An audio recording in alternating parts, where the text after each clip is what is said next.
Okay, so when you start, you need to measure your paper and your cardboard, and I've used an old sketchbook, so I'm cutting with a cutter knife, and I'm making sure that both sides of the cardboard for the edges are the same.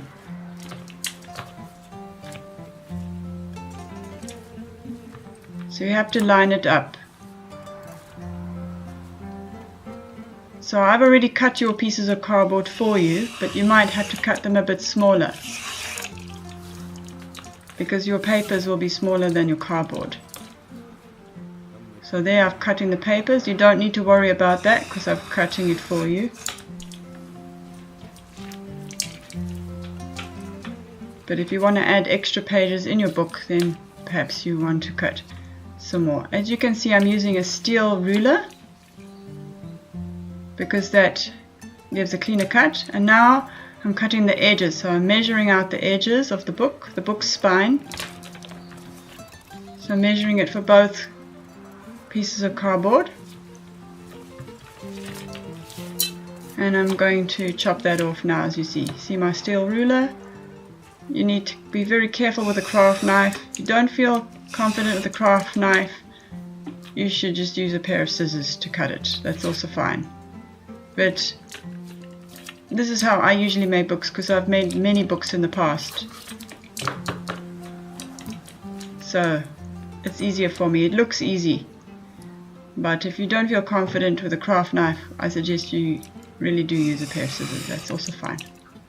So now I've got my outside cardboard pieces and my two spines, my two pieces of cardboard for the edges and my two spines. And now I'm going to add some inside paper. So I'm going to get some now. I'm going to fetch some. And as I said, I will have already cut that out for you. But if you need extra, then you can cut out more for yourself. Just make sure they're all the same size, slightly smaller than the actual book covers. And you should have about 6 or 7 papers in your book. Your book should not be too fat, otherwise it's harder to make. And we're only experimenting with a small journal, so if we make it thinner, then it's more manageable to start with as a beginner. When you get good at making books, you can make them thicker, and then it takes a little more practice. There you can see it's all ready. The spine. Oh, perfect.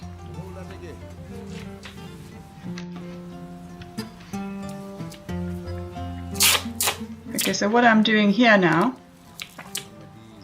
is I'm getting the tape, which is duct tape, and I'm going to position it on the book cover. As you can see, you need a nice pair of scissors. It's quite sticky, so go carefully. And then I position the book spine on the edge. So you have to be very precise here. If you measure it incorrectly and you stick it down, then it's hard to get it off. So go slowly and carefully. Now I'm folding it over, and I need to do this twice on both covers. So you'll see now. I'm going to cut another piece, and so this piece I'm going to overlap just a little bit. As you can see, I'm overlapping it on the other side, and I cut it neatly. And oh, there's a bit of string on it, so I'm going to get rid of that. No problem. And okay, so now I'm going to where I've overlapped it just slightly, I'm just going to pull it over. It's very, very sticky, so it sticks very easily. I've left a space between the spine and the cover of the book of about 5 millimeters. Shouldn't be more than 5 millimeters. And now I'm just neatening it up and finishing it off. And I'm going to do the same for the other spine as well. There you can see, and just smooth it down. Alright, so here we are with the other side. So we've got the front cover, now we're doing the back cover. So the same thing.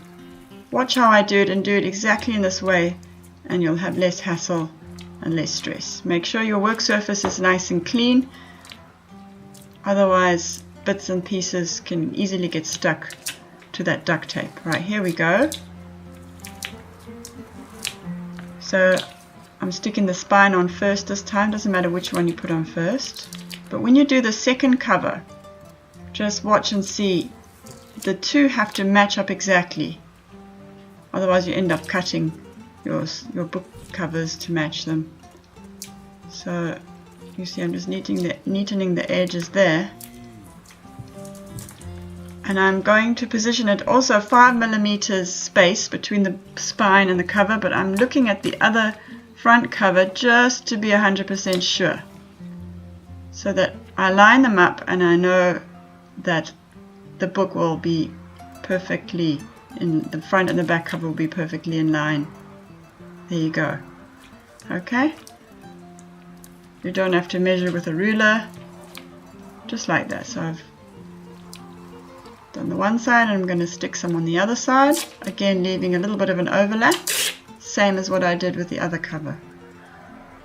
There you can see.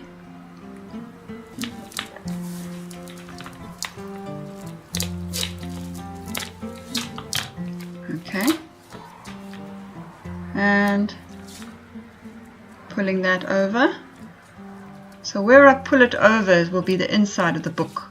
You won't see that edge. You'll just see the neater edge on the other side. And it looks perfect. Ready to sew my book together. Okay, let's see. Put it together. Do they fit? Do they match? Yes, they do. Okay, so the next thing to do is to make the holes for the sewing. So as you can see, I've got a piece of wood set up there with a clamp so that it doesn't fall off the table, and I'm checking to see which side should be the inside of my spine and my covers and which side should be the outside, depending on which is the neater edge. Where you folded it over should be on the inside. So there I've got it, and I'm just checking to see. I've got 6 pages there that I'm going to be binding.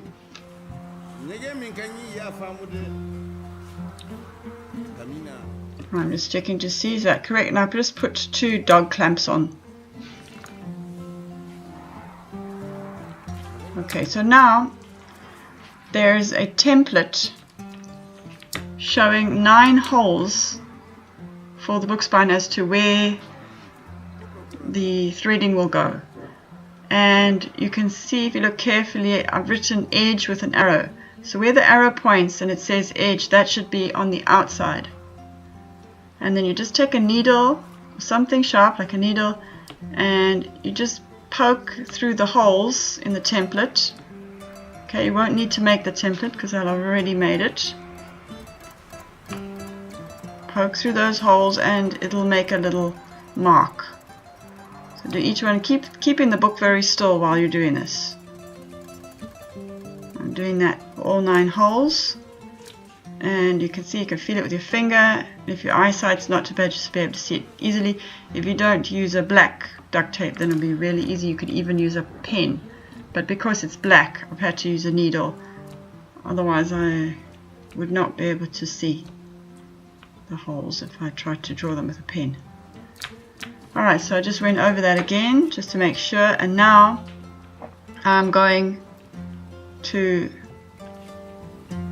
hammer in the nail. Okay, so watch there.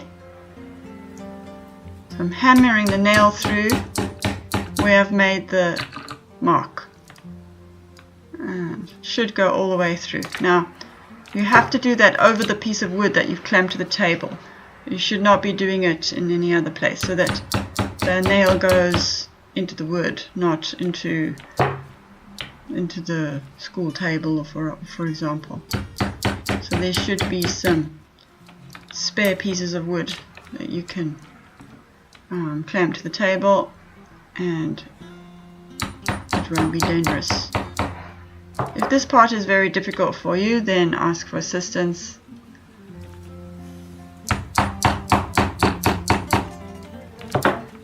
Your book is not fat, so if your book had many pages in it, like 50 pages for example, this would be a lot more demanding. But since you only have 6 pages in your book, it should not be too difficult, and you should not have to hammer too many times to get it through. Okay, so just go carefully and slowly, and if you need help, please call me. And there you go. Okay, there you go. Now I'm just going to take the needle, so a nice fat needle, and I'm just going to poke it through each hole to see if it's okay. It's all lined up correctly, the pages haven't moved. That's one tricky thing, is the pages sometimes move. And you'll see just now, I think my pages moved while I was picking up the book, and so you can just maneuver it a little bit and check. Oh, is it going through? Okay, there you go. Alright, now comes for the sewing. Right, so you're going to choose a nice color thread. Embroidery thread is what we usually use. Nice long piece. And there's a pattern to this. It's a very pretty pattern. I can't remember where I learned this. I just know how to do it. There's many ways of making books, and this is one of the ways, and there are other kinds of book spine patterns for sewing. But I find this one is very, very strong and pretty. Creates a really pretty pattern, and it gives you a really, really well bound book. So just watch how I do it. You're going to go from the one side to the opposite side, and then you're going to go back. So you don't sew everything at once. You just watch and see how I do it.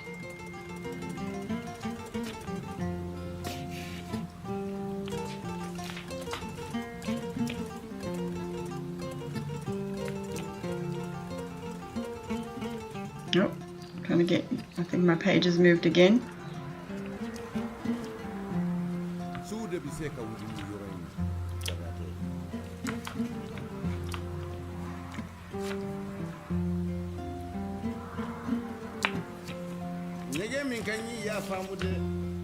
So can you see a pattern developing there? Where I've left the short side on the front. And I'm thinking, oh, what's going on? Got a bit lost. You can get a bit lost. You think, oh, where do I go next? There we go. Now you can see the pattern developing.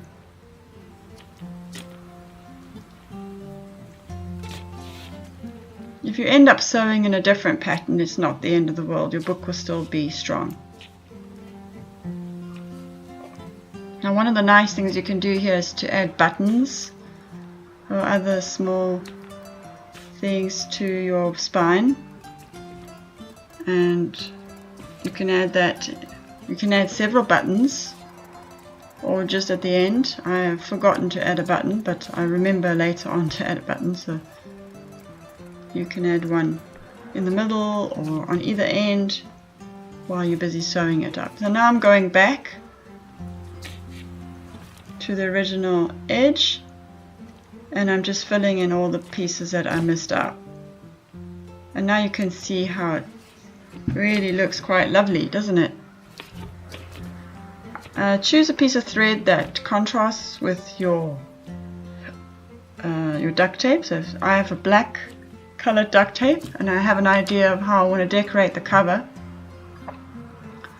So I decided to use a very bright yellowish orangish thread, and that shows it off. Now you'll see as I get to the end I have a little bit of a wobble. Oh, there, I'm straightening it out. Almost there. And unfortunately when I get to the end it gets stuck because I think I pulled the thread through. I end up having to unthread that and start again. I tried to thread my needle again, so be careful, it sometimes happens.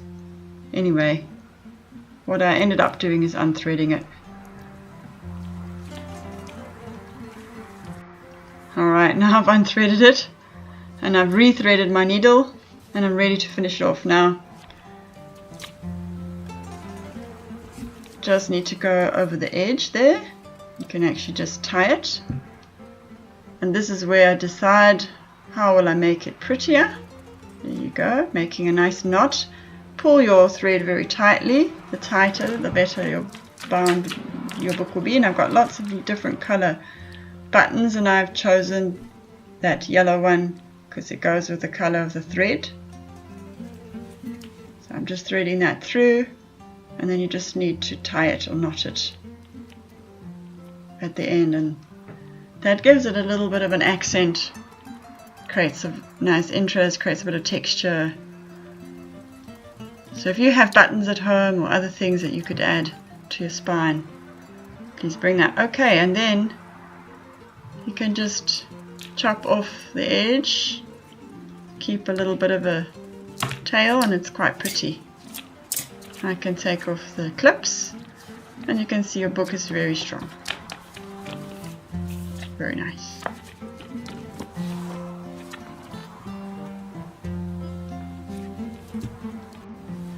Okay, so now what we're going to do is we're just going to cover the covers. So I've cut a piece of paper to the exact size for the inside. It's just a plain piece of paper, but you might want to use something more interesting.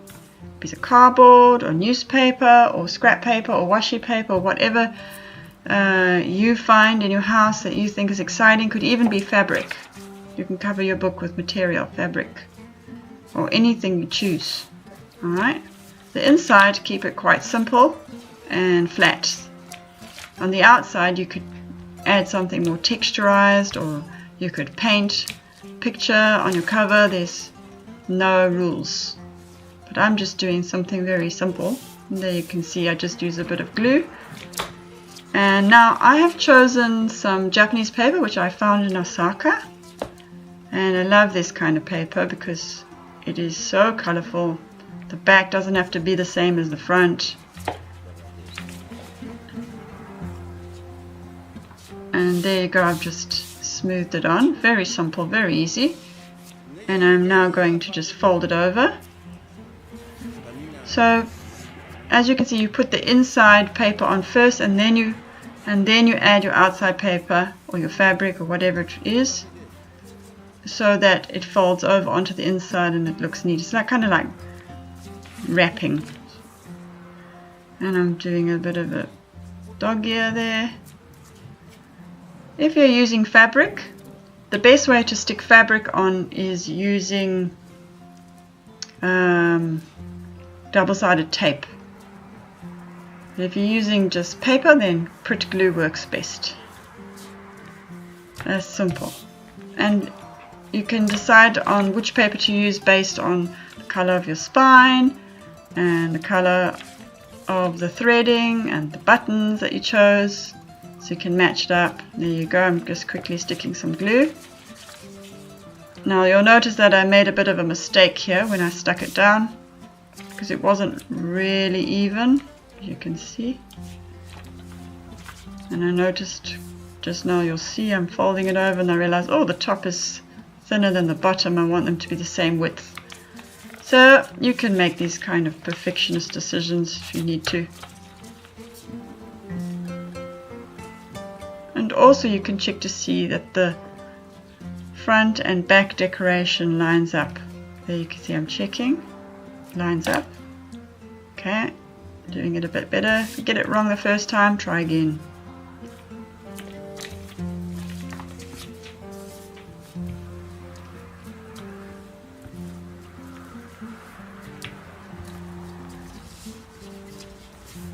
Okay, folding it over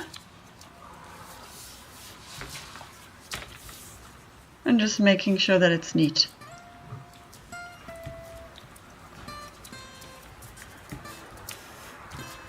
Of course, you can also use wood glue to decorate your cover or anything you like.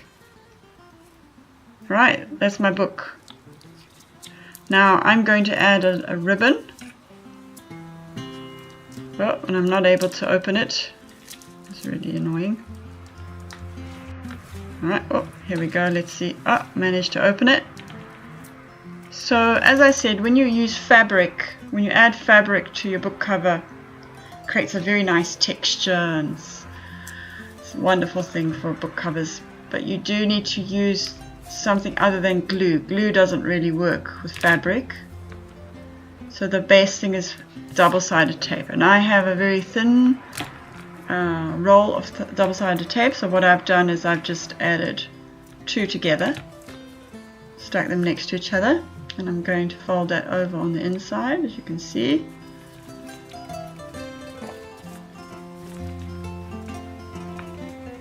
Pulling that out. Just getting off the double-sided.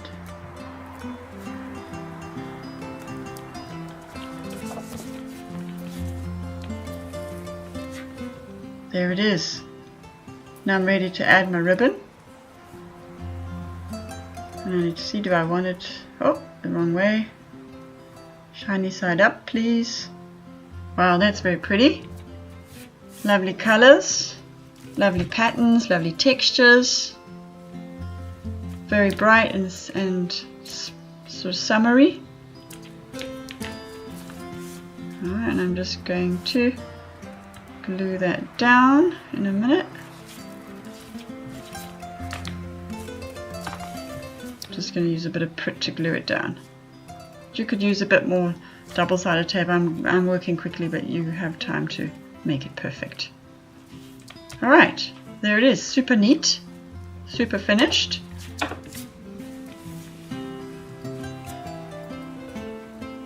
Yay! The end.